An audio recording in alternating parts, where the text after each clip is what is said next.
Kembali lagi di Generasi Mecin, kita sudah sampai di segmen terakhir meredam tawuran remaja di Kota Bogor dari The 101 Surya Kencana Bogor di Lounge Teras Gelis bersama para narasumber saya.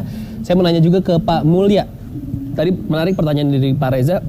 Pernah nggak ditanyain ke anak-anak ini sebenarnya biar nggak tawuran, kalian mau apa sih sebenarnya gitu? Jadi memang solusinya dari mereka untuk mereka juga gitu. Baik Mas Parta, jadi seperti tadi saya katakan di awal bahwa banyak cara lah yang sudah dilakukan oleh para kepala sekolah. Di antaranya tadi mencari informan lah.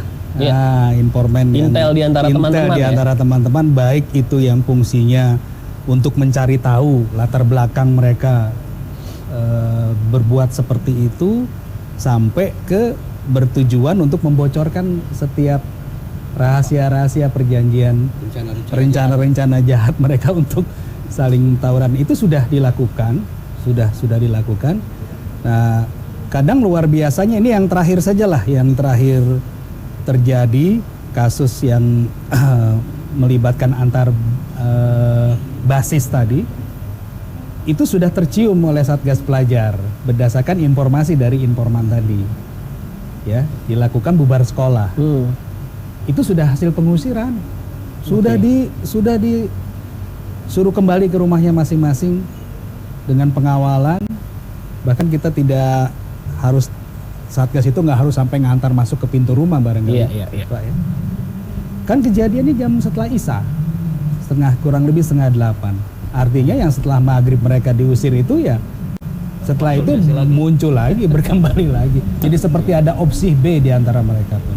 Nah, itu yang luar biasanya, seolah-olah mereka sudah terorganisir sedemikian rupa, Pak Reza, walaupun ya tidak mencari apa-apa. Jadi kalau sudah dapat ya kenyataannya kebanggaan, disebut keren tadi itu memang ya, wah ini jagonya dari basis ini gitu kan, luar biasa.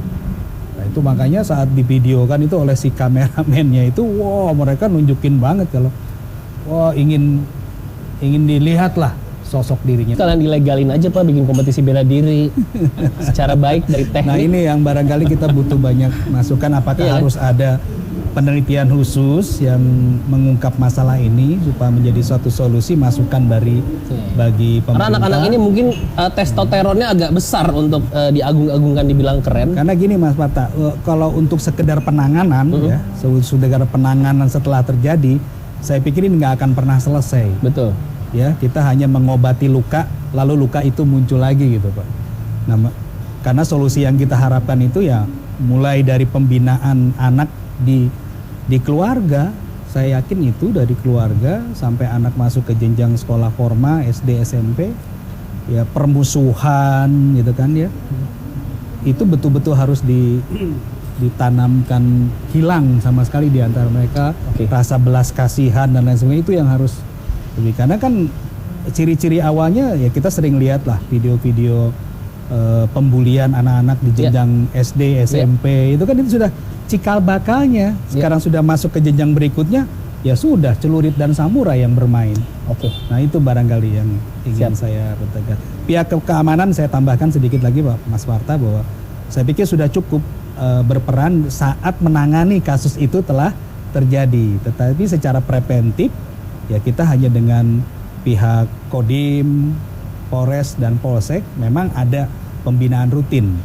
Ya, setiap Senin pagi upacara pengibaran bendera kita undang pembina-pembina, yaitu untuk hanya sekedar bicara secara umum, mengingatkan selalu lah kepada anak-anak kita. Apa sanksi paling berat dari sekolah kalau anak terbukti terlibat tawuran? Ini terlibat aja ya, bagian cuman yang ikut aja? Ini menarik, hampir rata-rata sekolah itu mengeluarkan anak itu, walaupun itu bertentangan dengan aturan bahwa anak harus punya kesempatan belajar. Tapi kita punya perjanjian di awal tahun dengan orang tua siswa untuk pelanggaran-pelanggaran seberat itu anak otomatis dikeluarkan. Cuma masalahnya nih Mas Parta, saat anak ini terlibat tawuran lalu dikeluarkan di satu sekolah, ada sekolah lain yang kekurangan anak siap menampung. Jadi masalahnya nggak pernah selesai. Jadi dikeluarkan oleh satu sekolah, ditampung oleh sekolah lain dengan harapan tadi kan, kami akan coba merubah anak ini. Tidak ada salahnya karena memang juga aturannya memberikan kesempatan belajar kepada anak.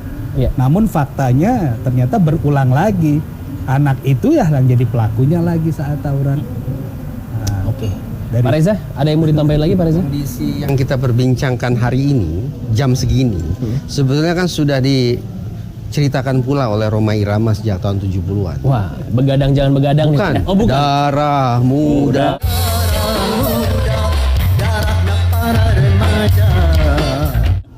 Jadi terpikir oleh saya, kalau sejak tahun 70-an sampai tahun 2020 saja kita belum menemukan solusi bagaimana mengatasi darah muda, Ya. maka sekali lagi, saya mengajak kita untuk kaji sama-sama yang harus diubah bukan lagi manusianya, tapi lingkungannya. Lingkungannya. Bogor ini, nama aslinya apa? Buitenzorg. Apa arti Buitenzorg? Kota tanpa masalah. Kota Oh, itu ya? Saya baru tanpa stres. Gimana Pak? Boleh bilang Pak? Ini menarik Nah, buat saya juga nih. ya. Bogor itu Bogor ini dulunya oleh rezim kolonial Belanda namanya adalah Buitenzorg. Buitenzorg. Iya. Oh Belanda sekali itu ya. Iya. Yang artinya kota Yang tanpa artinya masalah. terjemahan bebas ya, kota tanpa masalah, Aha. kota tanpa stres. Oke. Artinya dulunya sudah ada blueprint bahwa kota ini harus dibikin rileks, santai, kalem, adem, ayem, tentram seperti hotel ini. Iya. Dulu dingin banget nih pasti nih. Bagaimana ini? Kebetulan Pak Jokowi kan rumahnya ada di Bogor nih ya. Betul. Memastikan bahwa wilayah adem, tentram, asri itu tidak hanya Istana Bogor dan sekelilingnya, tapi belusukan sampai ke daerah-daerah, memastikan seluruh kota Bogor ini juga kota layak huni. Tidak mungkinlah anak-anak kita tawuran kalau di situ ada sentra kuliner. Ya. Tidak mungkin anak kita baku hantam kalau di situ penuh dengan taman bunga. Nah itu Pak. Jadi memastikan bagaimana seantero Bogor lebih asri, lebih anggun, lebih Buitenzorg. Mudah-mudahan bisa menghentikan fenomena tawuran pelajar. Karena setahu saya ada jembatan cinta Pak di Bogor itu. Tempat orang-orang priwet nunjuk-nunjuk langit. Oke, terakhir Pak Karnain, ada yang mau disampaikan juga mungkin dengan adanya kejadian di awal tahun di Kota Bogor?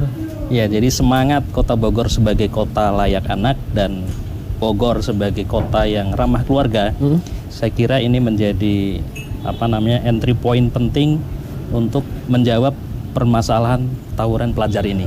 Oke. Sehingga Kota Bogor memang layak untuk memberikan ruang yang luas kepada ekspresi pelajar dan anak-anak tanpa ada ancaman apapun, apalagi keselamatan jiwa. Ramah keluarga akan mendorong peran keluarga tidak menyerahkan hanya kepada lembaga pendidikan untuk menyerahkan tanggung jawab pendidikannya kepada sekolah, tetapi keluarga bersama lingkungan keluarga itu akan menciptakan sinergitas dalam melahirkan generasi terdidik yang berkarakter, berakhlak mulia, dan menyebar kedamaian, tidak menyebar ancaman dan kemarahan di tengah-tengah masyarakat. Kita juga berharap memang tidak ada lagi kejadian tawuran, apalagi sampai memakan korban jiwa seperti di awal tahun kemarin ya. Siap, terima kasih Pak Karnain, terima kasih Pak Mulya, terima kasih Pak Reza, terima kasih juga pemirsa Generasi Mecin hari ini yang sudah menonton dari The 101 Surya Kencana Bogor, Lounge Teras Gelis. Saya Patra Gumala, sampai ketemu lagi di episode berikutnya Generasi Mecin. Bye.